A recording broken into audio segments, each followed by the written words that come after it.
অনলাইনে ration card transfer করার জন্য সবার প্রথমে তোমাদেরকে গুগলে গিয়ে ডাব্লিউবি ফুডের অফিসিয়াল ওয়েবসাইটে চলে আসতে হবে। ডাব্লিউবি ফুডের অফিসিয়াল ওয়েবসাইটে চলে আসার পর নিচের দিকে তোমাদের স্ক্রল করে চলে আসতে হবে রেশন কার্ড এই অপশানে। এরপর নিচের দিকে তোমরা একটা লেখা পাবে যেখানে লেখা আছে apply of an individual for shifting to a new family, অর্থাৎ একটা ইন্ডিভিজুয়াল রেশন কার্ডকে এক ফ্যামিলি থেকে অন্য ফ্যামিলিতে শিফট করে নিয়ে যাওয়া। এখানে দুটো অপশান দেখতে পাবে, সাবসিডাইজ আর নন সাবসিডাইজ। তো আমি এখানে সাবসিডাইজ রেশন কার্ডের জন্য আবেদন করব, যে রেশন কার্ডে রেশন পাওয়া যাবে। এর জন্য ওই রেশন কার্ডে যে মোবাইল নাম্বার যুক্ত থাকবে সেই মোবাইল নাম্বার বসিয়ে গেট ওটিপি অপশানে ক্লিক করে ওটিপি বসালে সেই রেশন কার্ডের সাথে সমস্ত ফ্যামিলি মেম্বারদের নাম চলে আসবে। তো এখানে দেখতে পাচ্ছ যে রেশন কার্ড ট্রান্সফার করব সেই রেশন কার্ড হোল্ডার এবং সমস্ত ফ্যামিলির নাম চলে আসছে। এরপর নিচের দিকে তোমাদের স্ক্রল করে 14 নম্বর ফর্মে অ্যাপ্লিকেশান দিতে হবে। তো যাকে ট্রান্সফার করা হবে এখানে তার নামের পাশে চেকবক্স করতে হবে, চেকবক্স করে নিচের দিকে এসে নেক্সট অপশানে ক্লিক করতে হবে। তো এখানে আমি নেক্সট অপশানে ক্লিক করব। তো নেক্সট অপশানে ক্লিক করার পরে দেখো যে ফ্যামিলিতে ট্রান্সফার হবে সেই ফ্যামিলির একজনের রেশন কার্ড নাম্বার এখানে কিন্তু বসাতে হবে এবং সেই রেশন কার্ড নাম্বার এবং তার রেশন ক্যাটাগরি দিতে হবে। তো আমি এখানে রেশন কার্ড নাম্বারটা পাশ থেকে কপি করে নিলাম, নিয়ে এখানে পেস্ট করে দিচ্ছি। তারপরে এখানে সেই রেশন কার্ডের ক্যাটাগরি বসানো হচ্ছে, অর্থাৎ যে রেশন ফ্যামিলিতে রেশন কার্ড যাবে সেই ফ্যামিলির যে কোনো একজন মেম্বারের। দেখতে পাচ্ছ যে সেই ফ্যামিলির এবার সমস্ত মেম্বারদের নাম চলে এসছে যে ফ্যামিলিতে রেশন কার্ডটা নিয়ে যাওয়া হবে।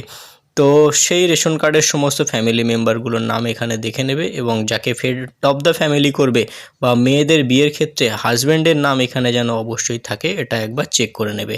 তারপরে নেক্সট অপশানে ক্লিক করবে। নেক্সট অপশানে ক্লিক করার পরে এখানে যে ফ্যামিলিতে ট্রান্সফার হবে সেই ফ্যামিলি ডিটেলস অনেক কিছু দেখাবে।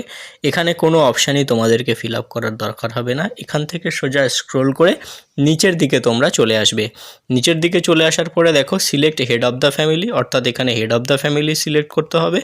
তো যার রেশন কার্ড ট্রান্সফার হচ্ছে তার হেড অফ দ্য ফ্যামিলি কে থাকছে তার নাম এখানে বেছে নেবে। তারপরে নিচের দিকে দেখো অ্যাড্রেস বসিয়ে দেবে, অর্থাৎ যে ঠিকানায় রেশন কার্ডটা ট্রান্সফার হবে সেই অ্যাড্রেসটা কিন্তু এবার বসাতে হবে। রেশন কার্ডের ট্রান্সফার করলে কিন্তু অ্যাড্রেস এবং এই ডিলার এই দুটো জিনিস কিন্তু অবশ্যই চেঞ্জ হয়ে যাবে। তো এখানে আমি একে একে পিনকোড, পোস্ট অফিস এবং পুলিশ স্টেশন এগুলো বেছে নিলাম। তো এগুলো বেছে নেওয়ার পরে নিচের দিকে দেখো একটা অপশান রয়েছে কমিউনিকেশান ডিটেলস, 4 নম্বর অপশান।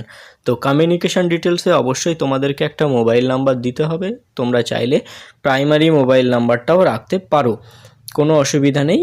তারপরে নিচের দিকে তোমাদেরকে চেকবক্সে চেকমার্ক করে নেক্সট অপশানে ক্লিক করতে হবে। তো এখানে আমি চেকবক্সে চেকমার্ক করে নেক্সট অপশানে ক্লিক করলাম। তো এরপরে আমাদেরকে পরের পেজ দেওয়া হবে, পুরোটা অবশ্যই ভেরিফাই করে নেবে। তারপরে দেখো relation with head of the family, অর্থাৎ হেড অফ দ্য ফ্যামিলির সাথে কি সম্পর্ক রয়েছে দিতে হবে, অর্থাৎ যার রেশন কার্ড ট্রান্সফার হচ্ছে তিনি হেড অফ দ্য ফ্যামিলির কে।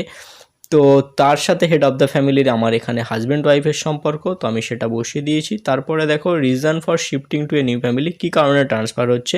তো বিবাহের কারণে ট্রান্সফার হচ্ছে তাই এখানে ম্যারেজ রাখলাম, যদি অন্য কারণে ট্রান্সফার হয় আপনারা সেটা দিতে পারেন।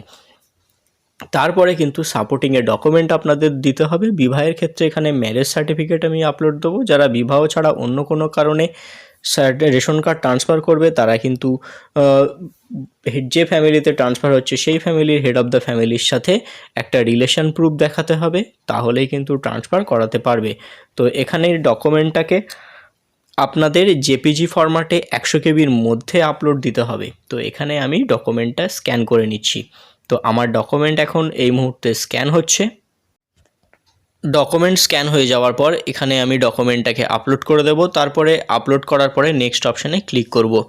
তোমরা মনে রাখবে যে এখানে কিন্তু ডকুমেন্টটা অবশ্যই 100 কেবির মধ্যে দিতে হবে এবং সমস্ত লেখা যেন ডকুমেন্টে পড়া যায় এমন অবস্থায় থাকে। তো তারপরে নিচের দিকে দেখো এখানে একটা অপশান রয়েছে গেট ওটিপি। তো ওপরের চেকবক্সে চেকমার্ক করে আমাদেরকে গেট ওটিপি অপশানে ক্লিক করতে হবে। গেট ওটিপি অপশানে ক্লিক করলে দ্বিতীয়বার মোবাইলে একটা ওটিপি যাবে, সেই ওটিপিটা সাবমিট করলে কিন্তু তোমাদের ফর্ম ফিল আপটা কমপ্লিট হয়ে যাবে এবং আগামী 15 দিন থেকে 1 মাসের মধ্যে কিন্তু রেশন কার্ডটা ট্রান্সফার হয়ে যাবে। তো এই ছিল রেশন কার্ড ট্রান্সফারের সম্পূর্ণ পদ্ধতি। যদি ভিডিওটি ভালো লেগে থাকে অবশ্যই একটি লাইক দিয়ে চ্যানেলটিকে সাবস্ক্রাইব করে আমাদের পাশে থেকো। আর যদি তোমার মনে কোনো প্রশ্ন থাকে তাহলে নিচের কমেন্ট বক্সে অবশ্যই আমাদেরকে জানিও। থ্যাংক ইউ, দেখা হচ্ছে আবার পরের ভিডিওতে।